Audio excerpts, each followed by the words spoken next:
गुरु का आशीर्वाद हो।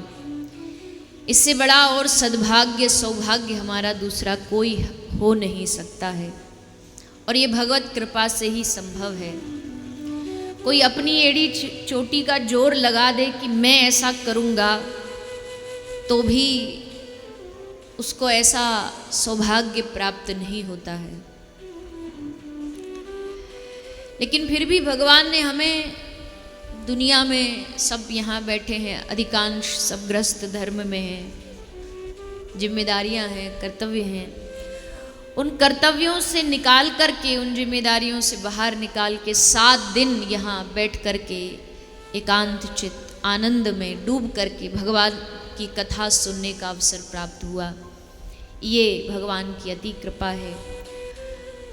और महापुरुषों का कहना है कि सत्संग ही हमारे जीवन का मूल है। एक पत्ता अगर पेड़ से टूट जाता है तो उसकी कोई वैल्यू नहीं रहती। वैल्यू मतलब पैरों में पड़ा रहता है, हवा में उड़ता रहता है। वो पत्ता सुरक्षित ही जब तक है जब तक वो पेड़ से जुड़ा है। एक पत्थर भी सुरक्षित तब तक ही है जब तक वो पहाड़ से जुड़ा है। जैसे अलग होता है तो वो कहीं ना कहीं बिल्डिंग में, सीढ़ियों में, घाटों में लगा दिया जाता है। एक पत्थर की वैल्यू तब तक है जब तक पहाड़ से जुड़ा है। एक पत्ता तब तक सुरक्षित है जब तक वृक्ष से जुड़ा है। वैसे ही एक मानव तब तक सुरक्षित है जब तक वो भगवान की कथा सत्संग से जुड़ा हुआ है।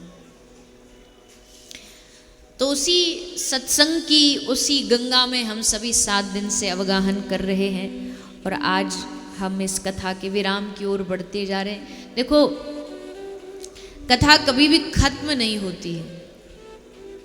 कथा कभी भी अंत नहीं होता है कथा का। कथा गंगा है, जैसे गंगा का कहीं अंत नहीं होता, गंगा बहती रहती है।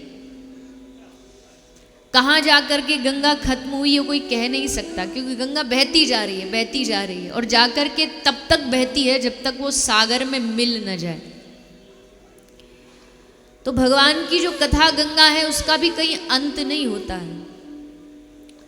थोड़ी देर के लिए विश्राम होती है,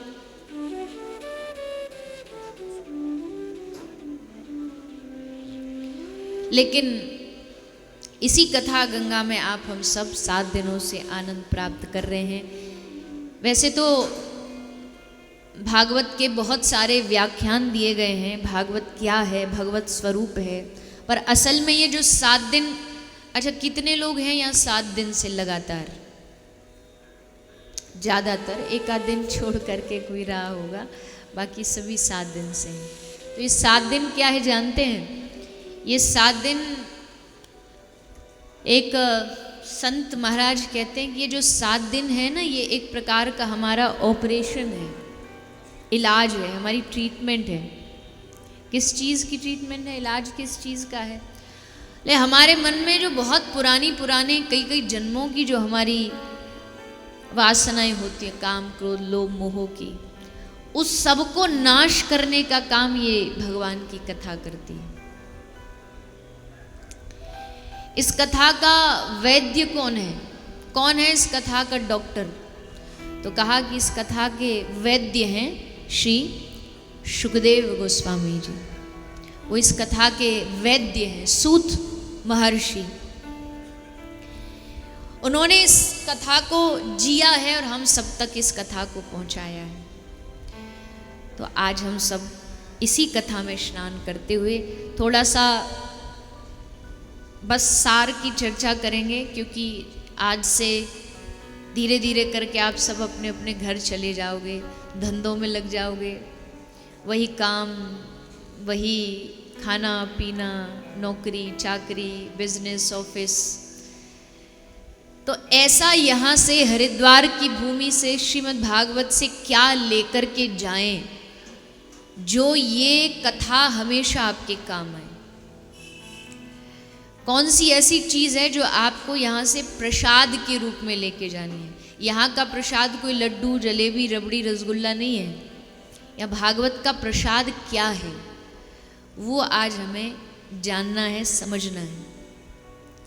तो सबसे पहले तो वो हम चर्चा करें, उससे पहले भागवत का जो थोड़ा सा क्रम बचा है वो पूरा कर लेते हैं ताकि भागवत का क्रम आगे बढ़ सके। कल आप सभी ने बड़े संक्षेप में भगवान के विवाह का उत्सव का आनंद लिया। कल आप सब ने दर्शन किया। भगवान कृष्ण का प्रथम विवाह हुआ माता रुक्मिणी जी के साथ। भगवान श्री कृष्ण के 16,108 विवाह हुए हैं। 8 जो मुख्य भगवान की रानियां हैं उनका वर्णन शुकदेव जी ने किया है। अलग अलग देश की रानी राजकुमारियां ही भगवान की 8 रानियां बनी। फिर 16,000 रानियों का वर्णन आया। एक भौमासुर नामक दैत्य था, उसने 16,000 कन्याओं को बंदी बना रखा था। उन कन्याओं ने भगवान से निवेदन किया कि प्रभु आप हमें स्वीकार करो, तो भगवान आए, उनको बंदीगार से मुक्त करा के उन सबके साथ विवाह किया।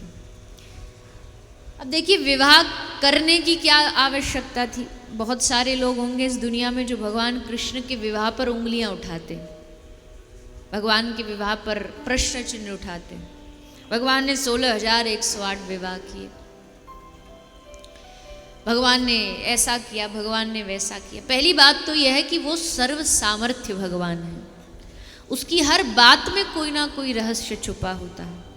हमारा अधिकार नहीं है कि भगवान पर हम उंगलियां उठा सके। और बात रही 16,000 रानियों से विवाह करने की, कोई विवाह करता है कामुकतावश, लेकिन भगवान कृष्ण ने विवाह किया क्योंकि ये 16,000 रानियां भगवान की शरणागत थी।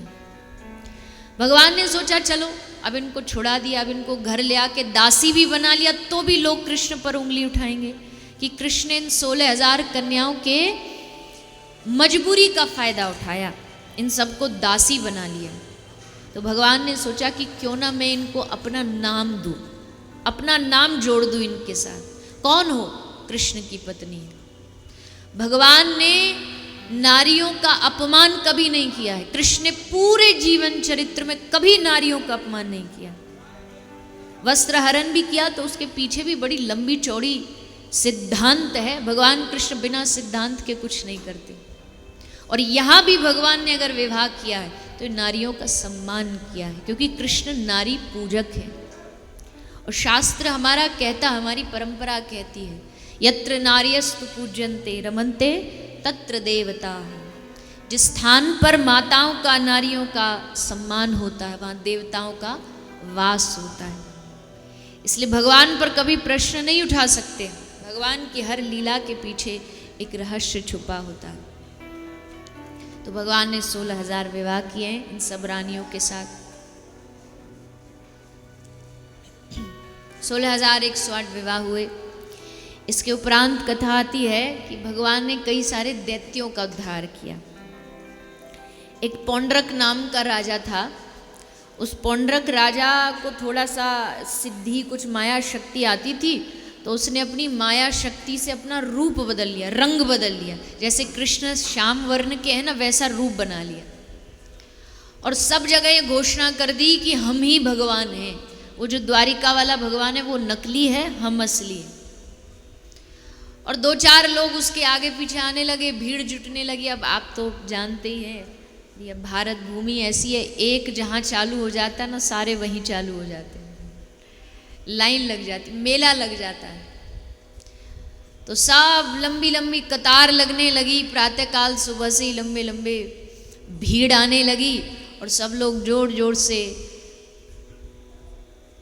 पौंड्रक महाराज का जय जय घोष करने लगे, जय जयकार करने लगे। तब भगवान ने आकर के पौंड्रक का उद्धार किया, आकर के उस पर कृपा की। क्योंकि ये चीज़ हमें समझने की बहुत आवश्यकता है। हम संतों की नगरी में बैठे हैं, हरिद्वार संतों की भूमि है, लेकिन ध्यान रखने वाला विषय ये है कि जो सच्चा संत होता है ना, वो कभी भी अपने आप को भगवान घोषित नहीं करता। वो अपने आप को कभी ये नहीं कहता कि मैं और भगवान दोनों बराबर हैं, मुझे भजो या भगवान को एक ही बात है। वो हमेशा कहता है मैं भगवान का दास हूँ, मैं भगवान का सेवक हूँ। यही संत का लक्षण है। पर आजकल हमने क्या किया? आजकल हमने सब चीज़ों को बड़ा मिक्स कर दिया है। संत भी वही, भगवान भी वही, देवता भी वही, लेकिन इन सब का स्थान अलग अलग है। और उन अलग अलग स्थान के रूप में ही हमें उनकी सेवा, उनकी पूजा करनी चाहिए।